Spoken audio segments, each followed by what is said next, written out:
السلام علیکم ویور کیا حال چال ہے؟ امید ہے آپ سب لوگ خیریت سے ہوں گے۔ دوستو آج کی ویڈیو کا آغاز کرتے ہیں۔ اس میں آپ کو ٹائٹینک اور ٹائٹن آبدوز کے بارے میں کچھ معلومات دیتے ہیں۔ 2009 میں امریکہ کے ایک ایروسپیس انجینئر اسٹاکٹن رش نے اوشن گیٹ ایکسپیڈیشن نامی ایک کمپنی کی بنیاد رکھی، جس کا مقصد گہرے سمندروں میں 4 سے 6 کلومیٹر کی گہرائی کی آبدوزیں بنانا تھا، جو ملٹری تحقیق اور تفریح ایڈونچر ٹورزم کے لیے استعمال ہو سکتی ہوں۔ اس کمپنی کا ایک مقصد دنیا کے امیر ترین افراد کو گہرے سمندروں میں آبدوز کے ذریعے سیاحت پر لے جانا بھی تھا۔ 2009 سے اب تک اس کمپنی کی 3 آبدوزیں 200 سے زائد مرتبہ گہرے سمندروں میں مختلف مقاصد کے لیے گئیں اور بحفاظت واپس لوٹیں۔ 2009 میں اب تک اس کمپنی کی 3 آبدوزیں 200 سے زائد مرتبہ گہرے سمندروں میں مختلف مقاصد کے لیے گئیں اور بحفاظت واپس لوٹیں۔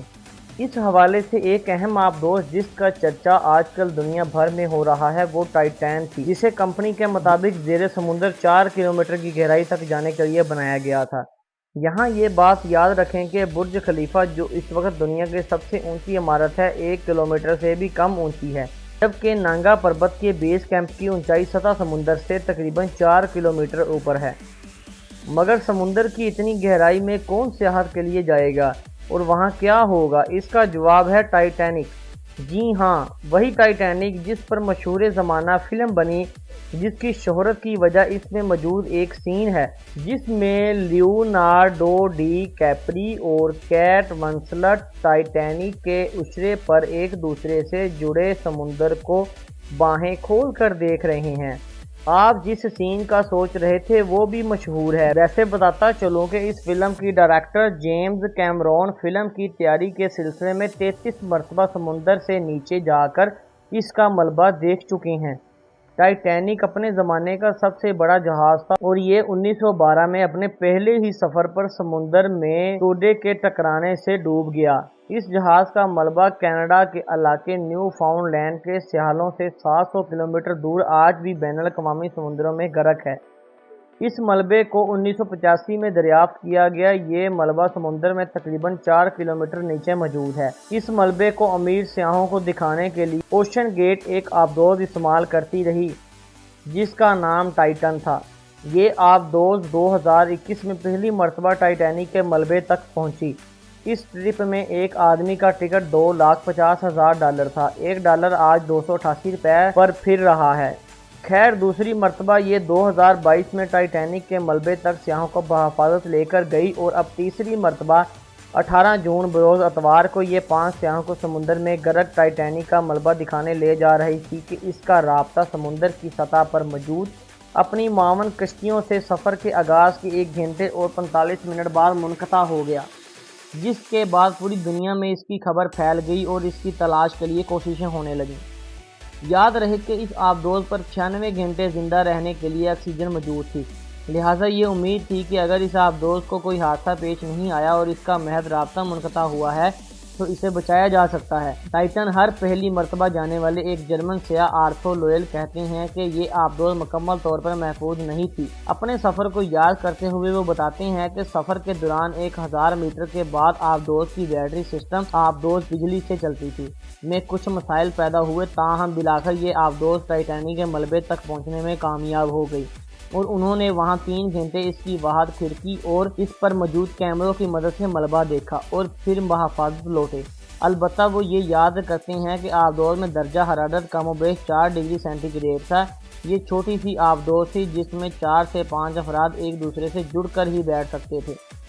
ٹائٹین دراصل ایک مکمل آبدوز نہیں تھی بلکہ آبدوز جیسی تھی جسے سب مرسیبل کی اصطلاح استعمال ہوتی ہے، کیونکہ یہ محض چند گھنٹے تک سمندر کے نیچے رہ سکتی ہے، جبکہ ایک مکمل آبدوز کئی ماہ تک سمندر میں رہنے کی صلاحیت رکھتی ہے۔ گزشتہ ہفتے یعنی 18 جون 2023 کو ٹائٹن میں 5 افراد سوار ہوئے جن میں اس آبدوز میں کمپنی اوشن گیٹ کا مالک اسٹاکٹن رش، برطانوی کاروباری شخصیت ہمیش ہارڈنگ، فرانسیسی پروفیشنل غوطہ خور پال ہنری اور پاکستان کی کمپنی ایگرو کے وائس پریزیڈنٹ شہزادہ داؤد اور ان کے جوان سال بیٹے شامل تھے۔ ٹائٹن نے تقریباً 4 کلومیٹر سمندر سے نیچے جانا تھا جہاں ٹائٹینک کا ملبہ پڑا تھا۔ اس تک پہنچنے میں اسے 2 گھنٹے اور 45 منٹ لگنے تھے، جس کے بعد اس نے 3 سے 4 گھنٹے تک ٹائٹینک کا ملبہ دیکھنا تھا اور پھر واپسی کا سفر کرنا تھا۔ اس پورے سفر کا کل دورانیہ کم و بیش 10 سے 11 گھنٹے تک کا تھا۔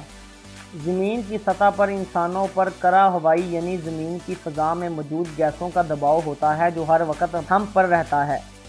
یہ ایک ATM یعنی ایک ایٹموسفیئر پریشر کہلاتا ہے، لیکن چونکہ انسان زمین پر ہی رہتے ہیں اور ان کا ارتقاء زمین پر ہی ہوا ہے، لہٰذا ہم اس دباؤ کے عادی ہیں اور یہ ہمارے لیے کوئی نارمل ہے۔ لیکن اگر آپ زمین کی سطح سے اوپر ہوا میں اڑیں گے تو یہ دباؤ کم ہوتا جاتا ہے، کیونکہ اوپر کی فضا لطیف ہے تو کم ہوا کے باعث آپ پر کم دباؤ پڑتا ہے۔ اگر آپ خلا میں نکل جائیں تو یہ دباؤ مکمل ختم ہو جائے گا۔ تاہم اس سے الٹ اگر آپ سمندر میں جائیں تو دباؤ مزید بڑھتا جاتا ہے۔ سمندر کا پانی فضا میں موجود گیسوں سے زیادہ بھاری ہوتا ہے، لہٰذا سمندر میں ہر 10 میٹر کی گہرائی کے بعد آپ کے جسم پر دباؤ 1 ATM مزید بڑھتا رہتا ہے۔ تو اگر آپ سمندر میں محض 10 میٹر نیچے جائیں تو آپ پر دباؤ یا پریشر 2 ATM ہو جائے گا۔ یہ کم و بیش کھانا بنانے کے لیے استعمال ہونے والے کوکر کے اندر کا پریشر ہے۔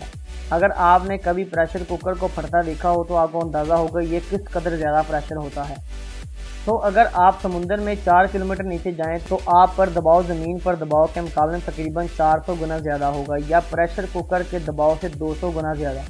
ٹائٹن آبدوز کو ٹائٹینیم دھات اور کاربن فائبر سے بنایا گیا تھا جو اتنا دباؤ برداشت کر سکتی تھی، بشرطے کہ یہ مکمل طور پر سیل یا بند ہو اور اس میں کوئی فریکچر نہ ہو اور نہ ہی اس کی باڈی کہیں سے کمزور ہو۔ اگر ایسا ہو تو ایسی صورت میں نیچے جانے والے پانی کا دباؤ بڑھنے کے باعث اس کے کسی کمزور حصے پر پڑے گا، اس مکمل طور پر پچکا دے گا، اور بدقسمتی سے ایسا ہی ہوا۔ 5 روز تک اس آبدوز کو گہرے سمندروں میں کشتیوں اور بوٹس اور سمندری ڈرونز کی مدد سے تلاش کیا جاتا رہا، اور کل اس ملبے کا کچھ عرصہ ٹائٹینک جہاز کے ملبے سے چند 100 میٹر کے فاصلے پر ملا۔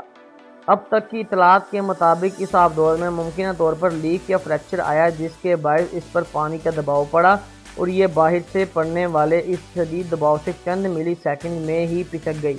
یہ اتنا قلیل وقت ہے کہ اس میں آبدوز میں موجود انسانوں کا دماغ موت کو محسوس ہی نہ کر سکا ہوگا اور دیکھتے ہی دیکھتے ان کا مکمل جسم پچک کر پاش پاش ہو گیا ہوگا۔ اس آبدوز کی تلاش میں امریکہ، کینیڈا اور فرانس تینوں ممالک کی بحریہ اور ریسکیو ٹیمیں شامل تھیں اور 5 روز تک اس کی تلاش ہر تقریباً $65 لاکھ سے زائد کا خرچہ آیا۔ حادثے کے بعد بین الاقوامی تنظیمیں اور بحری سفر میں حفاظت کے لیے قائم ادارے اس بات پر زور دے رہے ہیں کہ کمرشل آبدوزوں کو محفوظ بنانے کے لیے مکمل ضابطہ کار قوانین اور سرٹیفکیشن وضع کیا جائیں تاکہ آئندہ ایسے ممکنہ حادثات سے بچا جا سکے۔ تو دوستو اس ویڈیو کے بعد آپ کو مکمل تفصیل مل گئی ہوگی، مکمل سمجھ آ گئی ہوگی کیا ہوا، کیسے ہوا اور کیا مقصد تھا اور کیسے بنا اور کس طرح معاملات بنے اور کس طرح ان کی موت واقع ہوئی۔ تو دوستو اس انفارمیٹیو ویڈیو کو زیادہ سے زیادہ شیئر کریں تاکہ جو لوگ ایسا نہیں سمجھتے، جن کو صحیح معلومات کا نہیں پتہ لگا، تاکہ وہ اس ویڈیو کو دیکھ کر مکمل معلومات حاصل کر سکیں۔ تو دوستو اللہ تعالیٰ سب کو اپنے حفظ و امان میں رکھے، آمین ثم آمین۔ پھر ملتے ہیں انشاءاللہ نیکسٹ ویڈیو میں۔ اللہ حافظ۔